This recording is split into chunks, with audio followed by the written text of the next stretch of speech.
trouble. And caution is on the racetrack.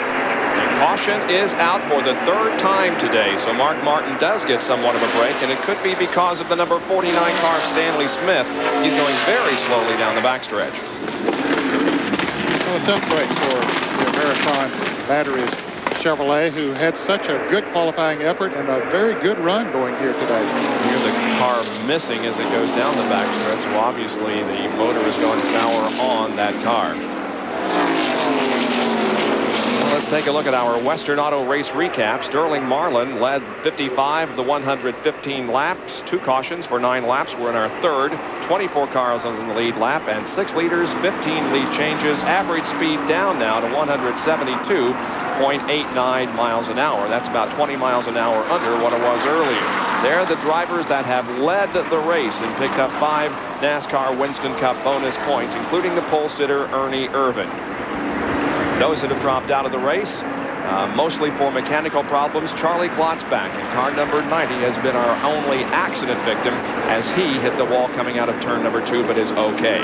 As far as the Mechanic of the Year standings are concerned, well, Tim Brewer from Bill Elliott's team is on the top, 10 points ahead of Larry McReynolds. Third is Steve Meal, Andy Petrie fourth, and Paul Andrews from Alan Kulwicki's team is 5th in the Western Auto Mechanic of the Year standings. What do you think, Ned? They going to change any tires this time, or yeah, just I think they will. No, I believe they'll change tires this time.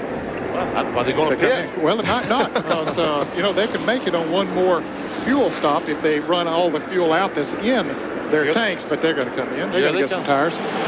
Let's go to John Kernan on pit road for the call of the pit stop. Mike Beam and the crew are waiting. They were talking it over, deciding to go either right side tires, left side tires. Now they will go with left sides only as the crew goes to work. Fill it up with gasoline. As you said, they'll have to make at least one more stop. Davey Allison is also in, and he's away. Davey must have just taken on fuel. Sterling, the work continuing.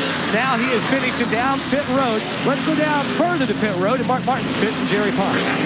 Well, they have jacked the left side up and taken the left rear tire off. They're going to try to open the battery compartment. The battery now in a small compartment just in front of the left rear tire.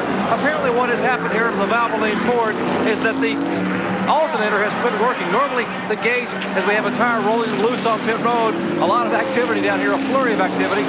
Apparently the gauge should read about 14 volts on the alternator. The alternator quit working. The gauge reading 10 volts, 9 volts, and it was draining the battery. Now the alternator quit. That's no problem. They put a fresh battery in and it should get into the end of the race, but they'll have to work on the alternator problem next week.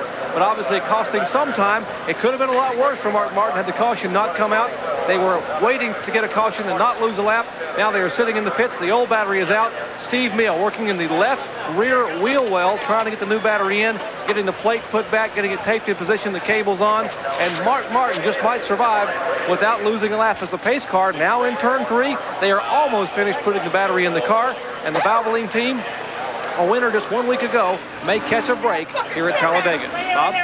Yeah, it is. The pace car is moving, of course, rather slowly at about 80 miles an hour through the 3rd and 4th turns. Bob, I'm sure that fans looking in and say, hey, when I raise the hood on my car, the battery is up under the hood. Well, it's at a different place on these race cars, and the big reason they put it back there, one is, in case of a crash, they can protect it some, but more than that, puts that weight of that battery back there on the left side near the rear of the car.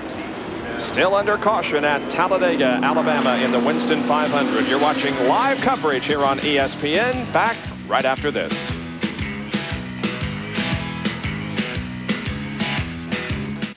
There in the aerodynamics from Dr. Punch and our track fact, just giving you an indication of how a slight bow in the chassis can make the difference in 2, 3, 4, 5 miles an hour. By the way, who won the car at Martinsville? Did we ever find out? Yes. I'll tell you that. Say something. There's Mark Martin coming out of the pits. He's going to be in 23rd place, guys. Last car in the lead lap after his problem. He came back in and changed tires after he changed the battery. I was going to mention last week's winner when we get the results of this week's, but since you asked, the Gillette Halfway Challenge winner last week at Martinsville was Darlene Weaver, a 27-year-old housewife from Dayton, Ohio.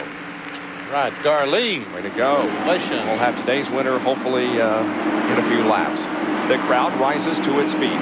There is a huge crowd on hand here at Talladega. Now, Dale Earnhardt went into pits in 3rd, came out 13th. Bill Elliott came out in, what, about 18th or 18th position, so they changed all 4 tires, so they got some work to do to get back up towards the front. Track position, very important, but those 2 guys have elected to give up track position to get some fresh tires. Davey Allison will have the lead as they come down to get the green flag, and Ricky Rudd is running second. So Alan Kawicki laying back just a little bit so he could get a nice running start to catch these guys. He did not want to get left in second gear. And it worked for him. He's right up on the back bumper of the 21 car. Oh, he tried to go on the outside. They almost crashed. Yeah, Morgan's car, I don't know if he didn't know Kawicki was out there or if it's the car just went out. Ernie Irvin's car is slow down in 1 and 2. It just did not go when he stepped on the accelerator. In fact, it looked like it may have died. He is running very slowly down the backstretch, now beginning to gain some momentum, but Ernie Irvin is falling way, way behind. Yeah, he has definitely lost the draft. If he has the car up, if he gets it up to speed again, he will have lost the draft, and that's going to be very expensive for him. Ricky Rudd is as close to the lead as he has had since September of 1991. Rudd has not led a lap in 92. He's second right now. Look at the scramble for position behind him. Earnhardt and Jeff Bodine almost getting together coming off the 4th corner. That's Jeff in the red car. Derek Cope in the red, white number 10. Earnhardt heads for the bottom of the track while Cope remains up on top along with Jeff. And some good action behind them. And guys, this is the place where you hold your breath for a crash. Yeah, you hold on. Yeah, for several laps as they jockey around. You have the lap cars in there. They're trying to maintain position, and the lead car is trying to get up through there. Earnhardt had to go back to the end of that line. Could not get by. Here comes Harry again along. Maybe he can latch on to somebody and work his way to the front. Let's get a report on Ernie Irvin from Dr. Punch. Just told his crew minutes ago, Bob, he thought the transmission was about to lock up in the car. Then suddenly it flew out of gear coming off turn 2. That's when you saw him suddenly slow. He has been able to jam it back in gear and collect some speed back, but obviously he's lost a lot of distance, and most importantly, he has lost the draft. And he has lost the opportunity, it would appear, for the Unocal bonus money of $22,800. It will increase by $7,600 for the Coca-Cola 600. The field summary coming up here. Watch for your favorite driver and where he is running, or where he was running last lap. First 3 out front, 3-car draft for the lead. It's Allison, Rudd, and Marlin. Well, these guys would love to just pull away from the crowd, and the worst they could do at the end of the race would be 3rd. Yep. So here comes that big bunch back there. Bill Elliott there was in 18th position. He has now moved up to the 16th position, but he's still mired back in a big pack of traffic. 23 cars on the lead lap. The last car on the lead lap is Mark Martin, who changed the battery during that most recent caution period. Jimmy Means is out, so is Greg Sachs. And 36 through 40 are also out of the race, including Glotzback, our only accident victim for the day. 124 laps are completed here at Talladega. 188 make up this NASCAR Winston Cup Winston 500.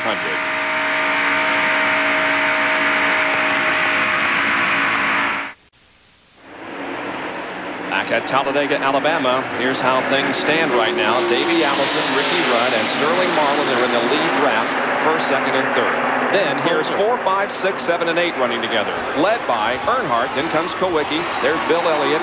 Derek Cope, who's done a great job, having a great race, and also Rusty Wallace there. And a host of others. Yeah.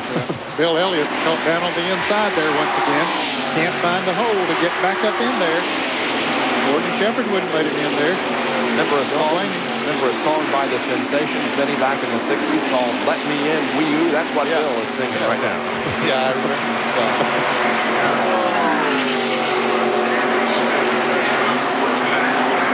Morgan Shepard and Rusty Wallace right beside him. John Kernan has a report on pit strategies from here on. John? Well, you see Larry McReynolds just walking away from talking with Mike Beam. Now, what they've done, Larry has been down to talk to Gary Dehart. They will pit about 10, 15 laps from the end for gas. Right now, those 3 cars, Davey, Ricky, and Sterling, are planning to run nose to tail, not try and dice for the lead among themselves. They want to pull away from that second pack of cars. Now, one thing that has taken a lot of strategy to build up here is Sterling's running a little bit hot as he's running in the 3rd position, running about 210 degrees. If it gets too hot, then the order is for the other 2 guys to let him get out in front to get some clean air into his radiator. Of course, when that moment comes, we'll see if that